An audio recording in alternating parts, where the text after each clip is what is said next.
Oh my goodness, welcome Wow. back to another episode of the Betterment Project podcast. Only 2 months later. That was a lot. Damn. It's like we just woke Goodness up me. out of a Coma. dream. Yeah, out of coma, right? Pod coma. Good morning, ladies and gentlemen. Happy freaking Saturday. Fuck. So good. I've been saving that one up for 2 months. That was Oh, you've been cathartic. building it up. And busted. You've That been was like phenomenal. practicing it in the mirror, like just Yeah, for this my moment. housemates are fucking sick of me. Every morning. Yeah, just cannot do it. Why has it been 2 months since we recorded an episode? Oh, goodness me. I mean, there's a lot We've all been away at various times. It's probably the easiest answer. Yeah. No, I think the truthful answer is we've just been slack. We've given up. we just got And this slack. is our last That's episode. it. I was going to say on April Fool's, we should have done a video being like, hey, it's been an awesome journey. Thanks for coming along, and say that we're going to wrap it up. But too many people would believe that, that it's not April Fool's and we've just given up. I just genuinely don't think anyone would care. No, not a single comment, no engagement, not a Yeah. single like. Oh, they're giving up. Oh, Yeah. I didn't. I didn't thought that know was like it 6 was months still ago. going. I had to, yeah. I feel like we're actually just doing like a social experiment to see how low our listeners can go in terms of like, it's listener limbo. listener limbo. See how many listeners we can actually lose and still keep going. Yeah. It's to show that it's like those personal trainers get really, really fat just to lose the weight again. Yeah. We've just gotten rid of all our momentum and progress to start from scratch again to show you guys it's possible. You know what? That leads into something really interesting. Have you guys ever thought like, you know how in those the idea of starting and when you're in that initial sort of starting phase of whether you're pursuing a new goal or something, it actually feels a lot better to be in that phase. You know what I mean? So like just the excitement of starting something the excitement. new. So you keep yourself stuck in that, Yeah. in that sort of grind phase Yeah. of Yes. going back to things. I think the excitement and motivation always is pretty peak at the start of something. Yeah. So it's you know, you can work off that. I think that's what we're doing. We're just like purposely trying to Really keep trying to- ourselves in like bootstrapping phase. Yeah. Because we like love it. Yeah. the ideal thing, because we're like 63, 64 episodes or something.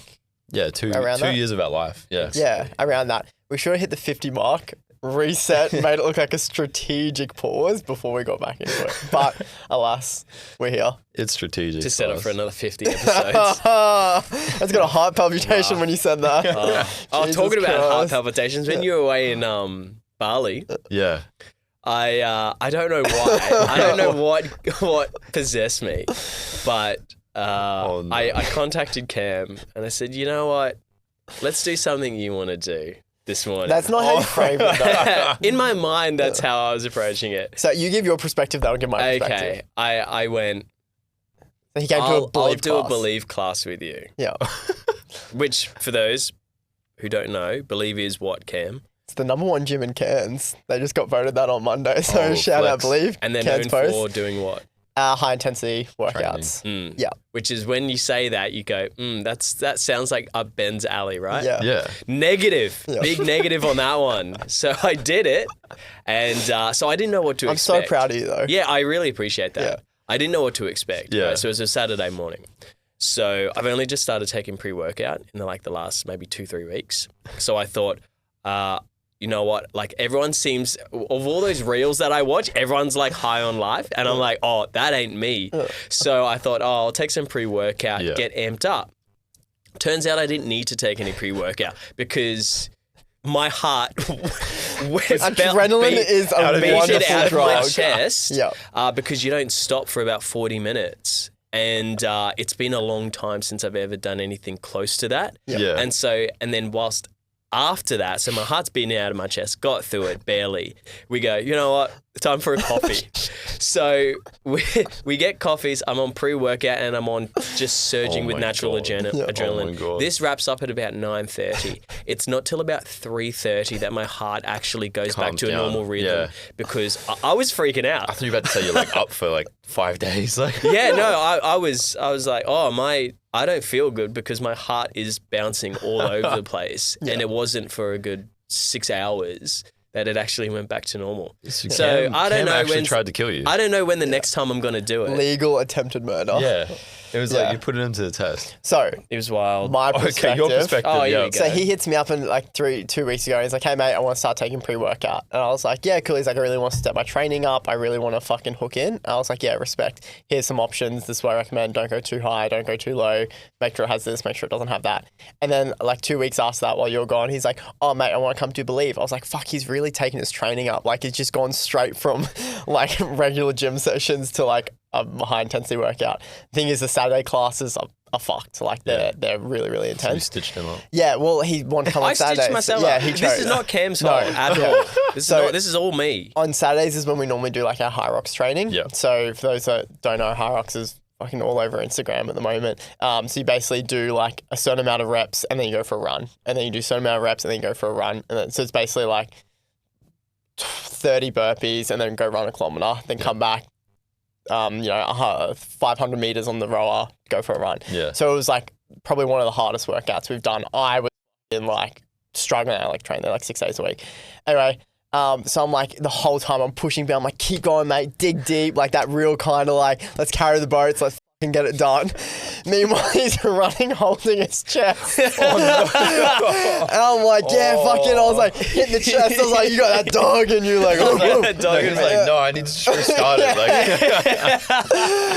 And the whole time, and then after we go for the coffee, he's like, yeah, man, like, I just want to do something you enjoyed. And I was like, bro, I almost got a tear down my cheek. I was like, oh, that's so, it was so funny because like Daniel was back in Cairns, like my older brother. I brought him to like a strength class on Thursday, and they're like pretty chill because it's just like weights. It's like a normal weight session. And Daniel came out, he's like, oh, that wasn't too bad. And I was like, oh yeah, like then Daniel did it on Thursday, you'll be fine. But you obviously had the cardio side of things, which was Brutal. how do you feel? Do you feel like that like brought something new out of you? Oh, yeah, I pushed myself to a level that I never thought I could do. Yeah. And it's thanks to Cam pushing me through it. Damn. But then, I probably don't need to do the pre-workout next time and just be naturally high on life. Yeah. That's why everyone's smiling in their when you Oh, reshare the baby, video. I was not smiling. it was crying. It was brutal, but it was good otherwise. I love that. But I just alluded to you were in Bali. Yeah, It's I been think, 2 months since the last episode. We've got a Where bit to you catch up been? on. What did you do, man? Well, I think like the first reason like we didn't film something was because we were in Sydney. Yeah, Actually. that was insane. 2C, Yeah. Mr. Drizzy himself. To see Aubrey Drake. Mr. God. Aubrey Graham. Yeah. So that was obviously with Mira as well, Yeah. producer behind the camera, and Angelo and Anthea. Yeah. And that was just like such a good trip, eh? Little fifth wheel for Valentine's Day. Yeah. So it was wasn't on Valentine's alone crying Day. in my We had- apartment. Yeah, we there's had really Cam, cute. Yeah. put him out. Got me out of the house. No, but it was like literally, I felt like it was like your childhood dream. You were like literally bouncing around in the car, like man. you were fucking on one the whole weekend. Yeah. You were G'd up. It was just such good vibes. Yeah. No one was like in a bad mood the whole time. That's good. I'm joking. I feel like we got to just, what did we else do? We did like a escape room. Went Yeah. to dinner. Yeah. Obviously we went to The like Sydney concert. Harbour and everything. Bondi. It's good vibe. Full tourist vibes. Full tourist mode. So. Yeah. I like tick that Sydney. one off. Shout out to Sydney. Yeah. And then Bali. Bali was really good as well. Again, Bali has never been on my list of things. Mira and I went. Yeah. What did you think? What did you think of Bali? Because you've obviously been there. This was my first time as well. Bali was good. I love Indonesians, so they're lovely people. And Yeah. I think that the food over there is great. I think that everyone over there is super nice. And we got to do some cool stuff, like go to the cultural park and do some silversmith ring making workshop, which was fun. Made some And bling. Yeah, we made some bling. Yeah, I got on my ring. Got to see the My finger. monkeys. Yeah, you coming Yeah. back, you look very Bali. You got like the little necklace I know, on, the yeah. button up. It's, So- I was waiting for the Bintang and the fucking Gucci side Oh, bag. rocking man. up. Well, yeah, literally the amount of Bintangs that we got. So like I had to make sure that I got you guys. Oh, what a good segue. You guys can pick which one you want. Oh, I love that. This is good. I love this. Specifically, some Bintang bottle Oh, I openers. love it. That was such a good segue without even meaning to segue. I love that. Oh, I Thank you, love mate. it. Cheers. The one time one of us goes on holiday and doesn't come back with something, it's just going to be an absolute shit. Yeah, I know it's not as good as the bonsai trees because like that's actually something that's gonna grow and stay with us Oh, I for forgot about that, decades. yeah. But it's like, oh yeah, I forgot about that gift that I got you. Did you get us bonsai trees? What did I give you?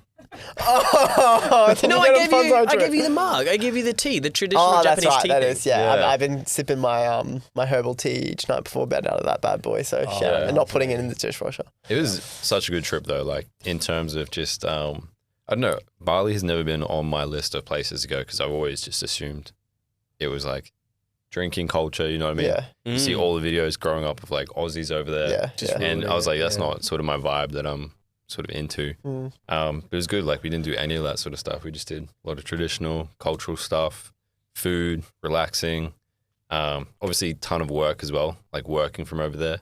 So digital nomad lifestyle. Very cool. Location freedom. Location freedom. But it was just really good to just meet the people over there because they're just always so friendly, always so giving, want to tell you everything about their culture, which was just really cool. Which should be the goal of going to, obviously, a new culture. Or Yeah. a new place is really immersing yourself. So it's cool you got to tick that off. Yeah. What about you? There was, in terms of trips, nothing international. Yeah. Got Japan booked for the end of the year. But running Japan back. Yeah, running Japan back. It'll be Jala's first time to Japan. So, lovely. Yeah, so we'll do that. I went to Brisbane for Khruangbin, the Yep. band Khruangbin, Yeah. which you may or may not know. That little indie gig you went to. That little indie gig at River Stage Yeah. with about 9,000 people. Yeah. How was that? Very cool. I've never been to a gig at River Stage before. Yeah. So that was beautiful. It's like an open air Yeah. amphitheater.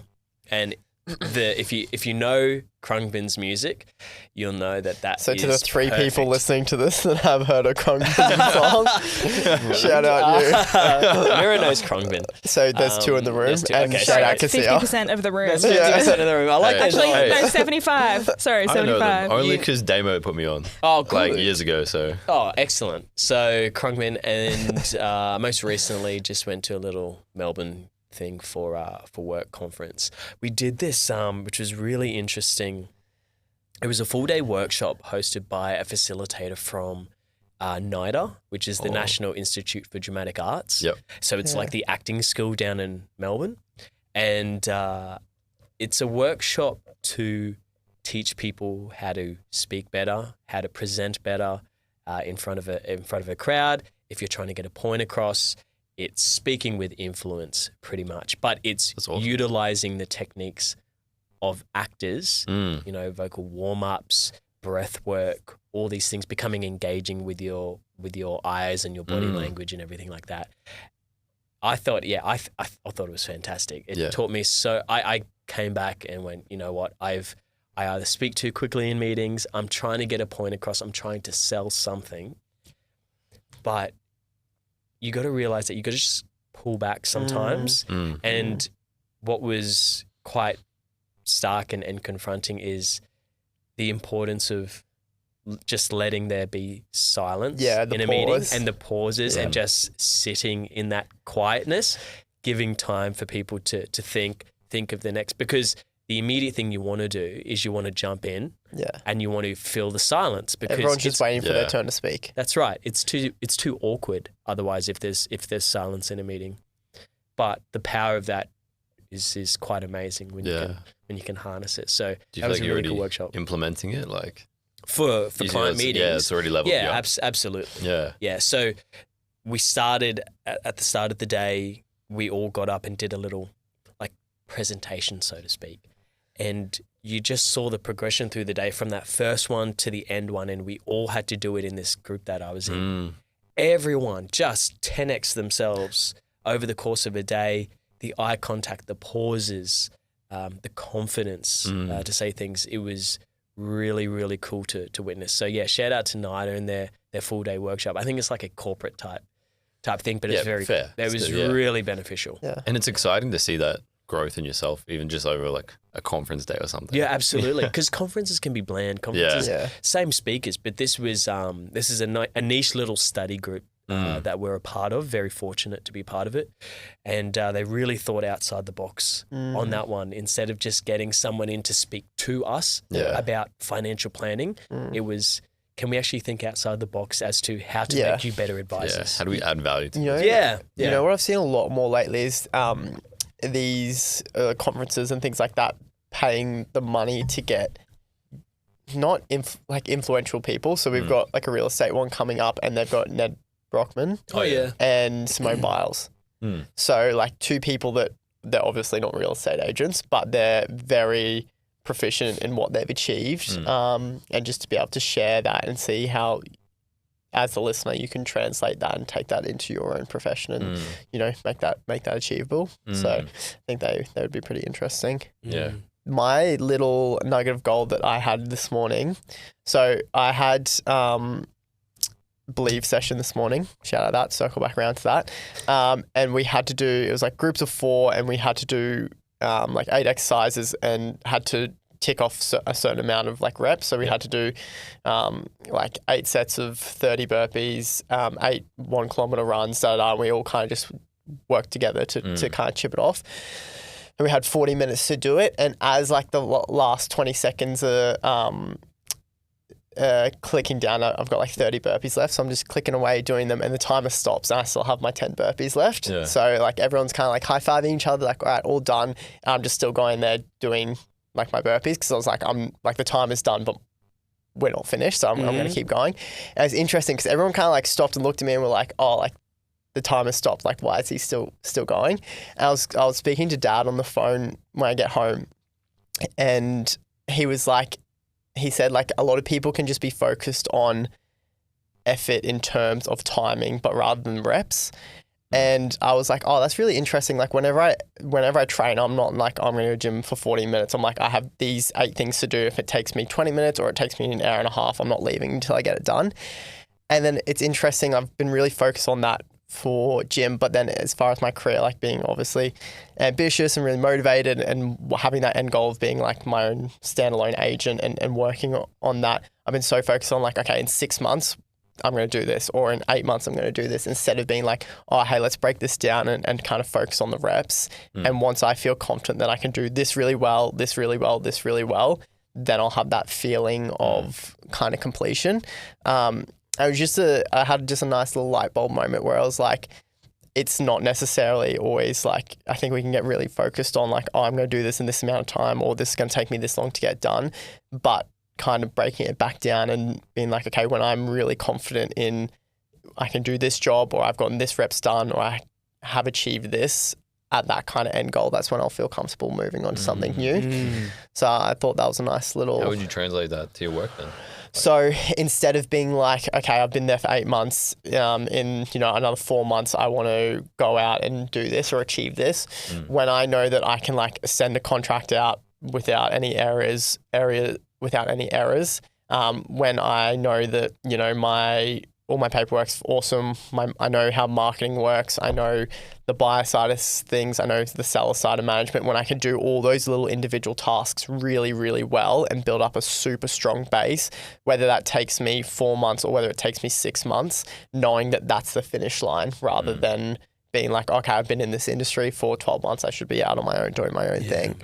So I just thought that was a really nice little reminder. I was like, so much of what we do is like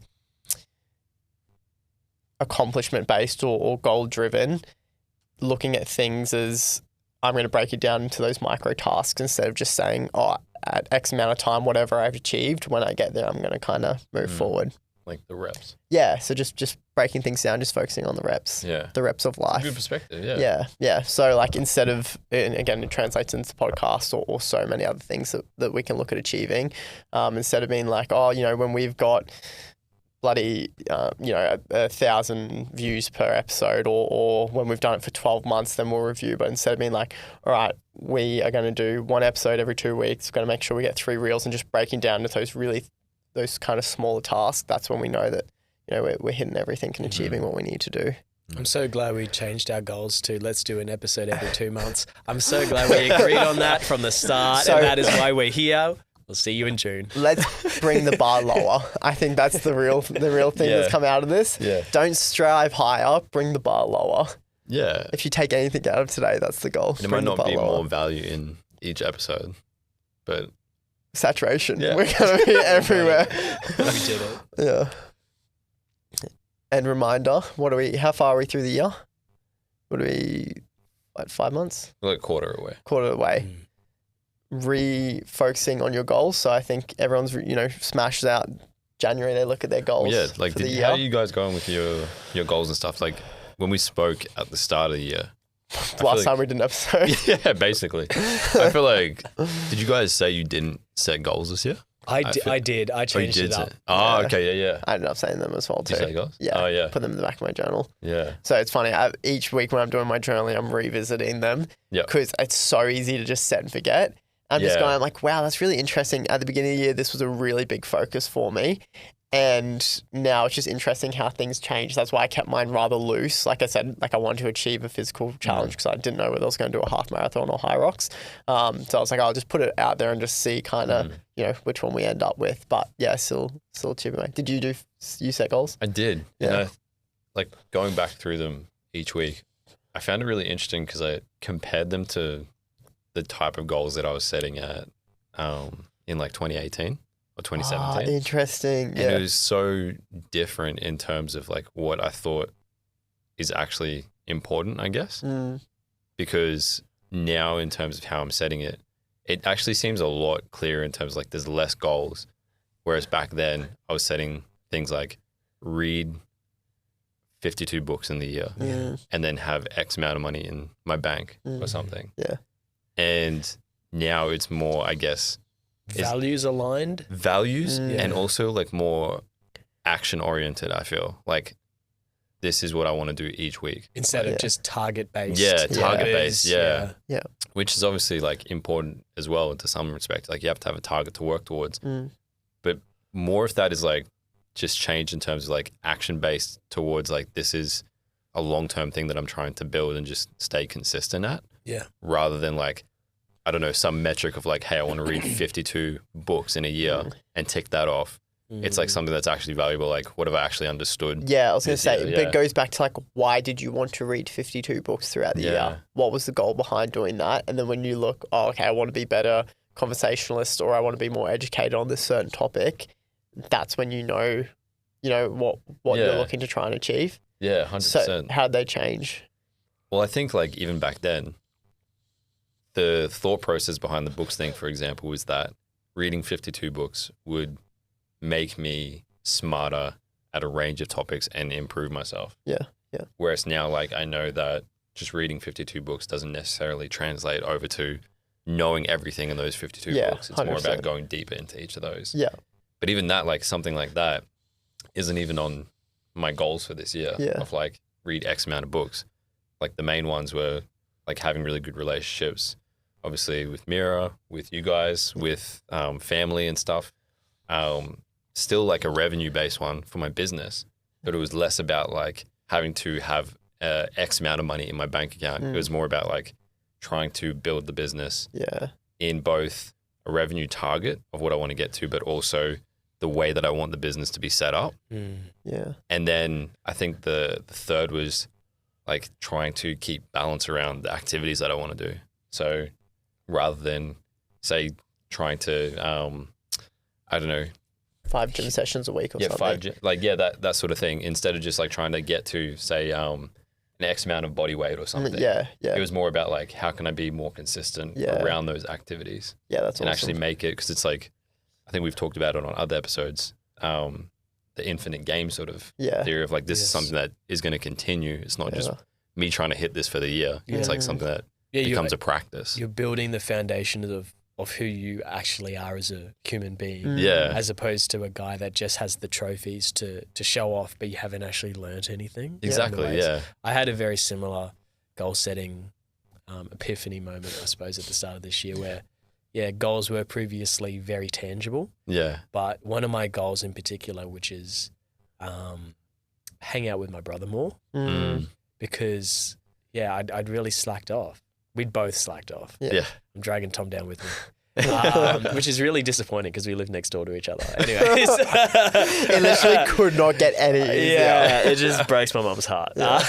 So I wrote down, there's no reason why I shouldn't be seeing my brother at least, once a week. Yeah. And so, and Saturday mornings, after I do my body balance class or whatever, that's our time. We catch up today. We catch up because I'm here. So we're taking time away from you and your family. Taking time away from my family, yeah. Awesome. Sorry. Shout out, Mum. So, normally we'll just go to Teddy and bring him to pickleball again. Yeah, or pickleball. So my goals have changed. I think changing with my values. Yeah. And it's to support me as a human being and not just like have a Yeah. trophy on the wall or something. anymore. Yeah. And granted, as much as I do love the trophy on the wall, You do love so much. Yeah. As the same thing, I redid the values exercise. I had Yeah. my 5 values, and then I broke each value down into tangible goals and into being able to achieve them. So one of mine was relationships. So it was making sure I see you guys once a week, see my Right. grandparents once every 2 weeks, see my parents once a week. That was relationships, and then I had challenge. So I broke that down to like physical, and then like confidence, and making sure I remember like that's why I started doing the CYC events, because I want to put myself out of my comfort zone to meet new people. And those events the more you go to them, they get easier. And I was like, oh, this is just me catching up with my friends socially. So I'm like, what's something else where I can challenge myself socially, make new friends. And yes, that's I put my 5 values down and just kind of broke down each one. I think that was a really good way, because at the end of the year, you can be like, can confidently say like, I have developed who I am as a person, and I've continually tried to improve on my values and stay true to my values, which is really nice as well too. Yeah, it's good that you're checking back in with them. Yeah. Yeah. I think it's been great to see the reflection, in us as individuals, but it's also a reflection of the podcast, because it's almost been 2 years since we launched, right? And it was called the Betterment Project. I mean, it still is called the Betterment Project. As far as And I'm we're aware, rebranding. it has been 2 months. I kind of forgot what we were called. But we started off, like those early episodes, they were like, it was all about reading books. It was about goal setting. It was about like how to build habits, how to, exercise and breath work. And what we thought was, because we started it thinking, oh, well, we're not successful. So we're going to record our journey to hopefully have some kind of level of success. And probably we can all agree that the level of success back then was, well, we've got all these followers, we've got all these listeners, and we're making this much money, and we're driving this car, and we have this house and everything like that. Yeah. And it has completely almost changed over the last, I think the fundamentals of the pod are still there. But I think what we find important and really moving for us has changed with our values. And and we've seen that in different guests on the pod, and the things that we're talking about now are so different to what they were 2 years ago. I think it's just a bit more depth as opposed to more organic. Yeah. I don't want to listen to those early episodes. Oh, there's still probably value in there. Oh, absolutely, because we actually did work for it. Yeah. We actually did research into the episodes.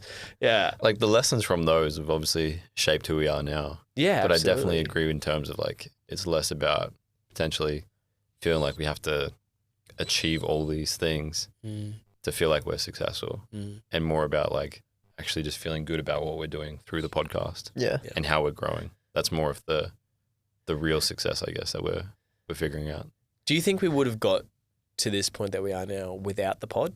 If we didn't have this continual like catch up every week, talk about it a bit deeper, soundboard of each other, do you think we'd be in No, this? because there wouldn't be same the spot? soundboard. I feel like we'd be less close, to be honest, than we are. I That potentially might mean that we're all still pursuing personal development and stuff like that in our business and personal branding stuff. But I feel like we wouldn't talk about it as much as like it's really at the forefront, because we come in here, we talk for 30 minutes before and after, and then we're on a pod talking about these topics, and then we're messaging about them throughout the week. Yeah. Like it's really been at the front of our minds for so long. The amount of times I've tabled something with the two of you and gotten a really, really like different perspective, and the amount of value I've gotten that, I think just the amount it's opened my brain to new concepts and just kind of maybe a general different way of thinking.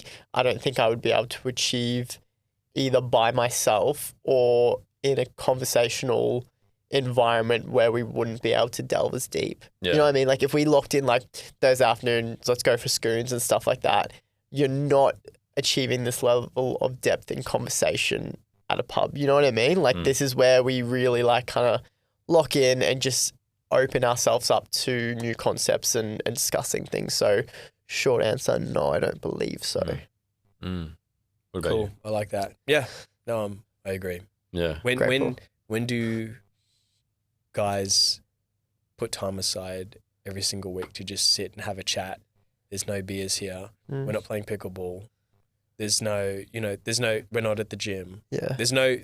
We're not doing anything, right? There's no purpose for us to be here other than just to sit and chat. Yeah. Everyone should do a podcast. All right, let's run through some trending things at the moment. All right, ChatGPT 4, image generation. Oh my You did goodness. some- See you later. The Studio Ghibli You did some Studio Ghibli. reinvention. Yeah. Did you show Mira I the did Studio show her. I'll Ghibli bring it photo? What do you Oh guys my think of this at the goodness. moment? Because like half the internet is divided on like this is horrible, and the other half is creating anime. Isn't it gonna replace like product photos and things like that? Like that Yeah, you kind should of see the marketing? use that we have Yeah. internally Yeah. at Bang for like product positioning in like scenery for photography. Yeah. And I feel like it's a really good opportunity for businesses who don't have the money for product photography Yeah. to spend that on their subscription. Yeah. But they still get really high quality photos. Yeah, it's Oh crazy. my God, slay. Like the The night. Studio Ghibli. It's so cool, isn't it? That's so good. How can we show people? Put it. I'll To put the it. camera, yeah. It's not on. It's not on autofocus. You didn't listen to me. It's not on autofocus. I don't know what that means. I don't know what that means. It We'll means pop it up in yeah. the reel. It's Okay, crazy I'll pop though, it up. like I'll that- pop it that- up on the screen. That day that it dropped, What we look like. I was literally up till like we were laying in bed and I'm just like generating images. I'm like, oh my God, this is crazy. Because I think I sent them through to you guys. You think back to like a year and a half ago, Yeah. we were trying to create images through it Yeah. and it was messing up the text. Hands couldn't. Hands, AI everything. couldn't do hands. Yeah. And then now it was like a Oh, it's perfectly perfect. generated graphic and I was just like I couldn't blown tell away. if that was a real person or not. No. Or it was. And it was so specific with the prompt that I gave it Yeah. to try Yeah. and generate The, something. the like, prompt generation has like increased so much Yeah. now. I think, yeah, it's crazy. Even the way it's being utilized now is like obviously everyone uses it for work in some context. Using it in my personal life has been insane lately. Like using it for cooking, Yeah. I like got it to write me like the half marathon training plan. Like we have a competition at work with like a jar with how many Easter eggs in it. I took a photo of it, put in the measurements that told me how many Easter eggs were in there. So just completely like, yeah, I think, oh, that was your comment. Yeah. yeah, that's why If I you win tagged that, you guys yeah, in that.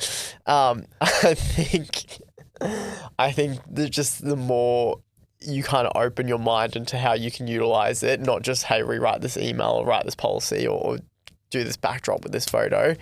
Are you guys like leaning towards like super pro AI in terms of using it or like anti AI? Because I know some people are like, this is like horrible for like the artists, especially Ghibli Studio, Yeah. who obviously said that quote like years ago where he's like, I would never use AI in my work or anything like that. And then now everyone's sort of jumped on the trend of Yeah. generating his stuff. But then also the other side of people saying that like, because everyone is using ChatGPT so much and utilizing AI, it removes our own ability to try and think Creatively properly. think. Yeah, creatively think. Yeah, I think that's that video I sent you. I think I haven't delved too far down the rabbit hole of like the dark side of AI. That might be a little bit of a tangent I explore tonight. But from the way it's improved my efficiency and my just general quality of life at the moment, I'm for it. But it's like, what kind of road are we going down and what's it going to happen? What's going to Is it happen? just a race to the bottom? Yeah. Because it's making us more efficient. Okay. And then, yeah, maybe we're ahead of the curve and not everybody. Every now and then you get someone who you're in a conversation with and they're just like, oh, yeah, I just started using ChatGPT last week. It's just Welcome to like, the club. what? Yeah. What? It's Yeah. been there for like years now. Yeah. Like, Well, I how just did you saw- get through without it? Yeah. I just saw their statistic of like when they dropped that new update with the image generation, ChatGPT 4.0, they had taken like previously, I think it was like a year, like when they first started, a year to get like 1 million users. And then they got 1 million users in an hour after dropping that, Wow. Yeah. which is crazy that many people still like the trajectory of Yeah. user adoption Yeah. of their platform is still going up. Yeah. Because the original chart was when they outpaced the growth of Facebook Yeah. adopters. Yeah. And Exactly, it's just yeah. like, oh, damn, this is the Taking biggest over. thing. But now it's like, And then that it's looks just- crazy. And then like, Yeah, which is it's pretty wild. I think with the dark side that you mentioned before is the voice generation.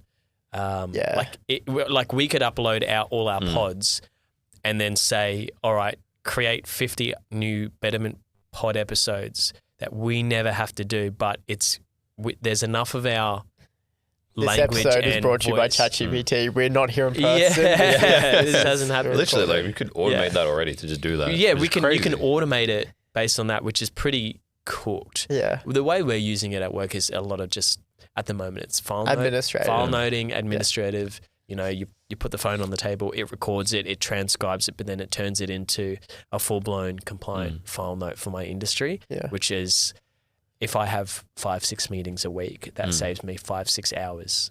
Like something so small has given me almost a whole workday back, which is pretty insane. But then it just leads to the question, well, if everyone starts using it, it becomes the norm. Yeah. Therefore, you are expected to churn even more work because you now have this tool to do this, which used to be another human typing. It's so, like you're trading efficiency for now, like locking yourself into that level of efficiency. Yeah, but like, is your boss going to be like, oh, like because you use ChatGPT to log 6 hours of work meetings, where's the extra 6 hours you build this week? No, I think it'll just be a top-down flow. If he knows it's there and we're using it, well then, like I've never been more busy. I won't talk about internal KPIs or anything like that, but we did well. Yeah. Okay. Yeah. And we hit targets months prior to historically what the budget was set. Now, why am I churning more work? Is it because I'm just better at my job? There's probably an element where I'm better at my job. But I have a feeling that I'm able to shortcut a bunch of stuff with AI and it's making me churn more. Okay, so if the budget last year was, let's just 100 of whatever, if it was 100, well, you know, if we hit that in February when we should have hit in June, is the budget now 300? Yeah. And something wildly outside of the pocket, but it's now, oh, well, that is now what will actually push me. Why wouldn't it be? Yeah. Like the stick keeps moving. You know what I mean? I think the interesting part of that is like we are doing it for personal gain in terms of like using this for efficiency, right? Like say for myself, I probably doubled in terms of efficiency from like 2 years ago before even using ChatGPT. Yeah. And just how fast you can get out of the three of us, you would have the best understanding of it and how to utilize it. Yeah, exactly. And like the fact that for personal gain, I'm using it to be more efficient. But then on the flip side, I'm also adding more work to the same schedule, if that makes sense. Like, so if you have 40 hours a week, you could now do that 40 hours in 20 hours. But now I've doubled in terms of now I'm back to doing 40 hours, just at more efficiency and intensity, I guess. I'm not seeing the issue with this. Yeah. Like, I understand it, but it just means you can take on more. No, I understand what you're saying. Yeah. It just means the goals and the KPIs move. And it's like... Yeah, exactly. It depends on like what you're looking for though, because like some people potentially would be like, oh, I want more work-life balance, but now have gone back to, they could get that 40 hours done in 20 hours. Yeah. But they're like, shit, they're adding extra work to their plate again, back to having 40 hours. Yeah. Like if we're thinking of like a really good utopian society of being able to remove ourselves from work and not having to do tasks that we don't want to do, like... We've just added that back to our plate, but now at a more intense rate. Yeah. But then is it just going to continue increasing to the point where like you would be able to step further away from it? I think it will always continue to go that way. It's like, I think it's like telling people to not use ChatGPT and trying to slow people down of not using AI. I think you can't stop people now because it's already out there. Isn't it any technological advancement we've had over the last 100 years? Yeah. Like think about how much more efficient people got after email or phone calls or text messages. They weren't like, oh, well, because I don't have to write a letter and send it, I can just call someone now. Does that mean like my workload's quadrupled? Yeah. I think like what I'm trying to say is like, if you're someone that was trying to, I guess, look for more work-life balance and be happier instead of always feeling like you're stuck into work. Yeah. It's like kind of the personal trade-off, you know what I mean? Like we're sort of chaining ourselves to do more work. Yeah. Just at an efficient rate. Yeah, and I get that. But I also have friends that work off billable hours that understand that the yardstick to get X amount of work in 40 hours looks like this. They're efficient and they can do it in 20 hours. So they do 20 hours of work and then just kind of chill for the rest of it. So like, I think it's all kind of up to how you're able to utilize it at the end of the day. Yeah, 100%. There's nothing saying like, that's why I'm saying it's like we're doing it for personal gain. Yeah, 100%. Like I'm deciding that I still want to work 40 hours and do double the amount of work I was doing 3 years ago. Yeah. Because that allows me to grow my business. The really interesting bit is we're in this little pocket where the efficiency's caught up, but I don't think the potentially cost or billing has. So like if you said, hey, this marketing project takes me 8 hours to do, so I'm going to charge $1,000 for it. But because I've got ChatGPT now, it's going to take me 3 hours instead of 8, but you're still going to charge $1,000 for it. Then eventually is it going to be like, no, that project only takes you 3 hours, so you can only charge this much for it? Yeah. Is everything going to come back into supply proportion? and demand. That's basic economics, and it will, because if someone finally cottons on and goes, okay, well, 9 of the providers in the market are charging $1,000, and we're all using ChatGPT, so I'm going to charge $300 because that's realistic to my hourly rate. Well, then those 9 providers then go, well, we can't compete anymore, so now we're coming back down to $300. And then that's the playing field again. And it just all reverts back to the mean. Yeah. And instead of doing 4 projects per week, you're going to do 8 and you just end up with the same. It's the same financial output. We are, I think the caveat here is we're just talking about white collar work where it's computer heavy and it's ChatGPT heavy. I think the jobs of the future are still the blue collar jobs. The plumbers, the sparkies, the tradies. You know what? So I did something different over the last 2 months. What? I'm reading the Kindle. Oh, I love that. I finally got it. All that money you spent on it, mate. Later. So thank you for that birthday present. It was just guys, a paperweight on your desk. It was a paperweight. Sorry, when I went on the flight to Melbourne, I didn't want to bring a book, so I went, all right. I figured out how to use it. Do I want to say? Wait. You figured out how to get books. Yeah, that's the one. Yeah. I figured out how to get books onto the Kindle. Yep.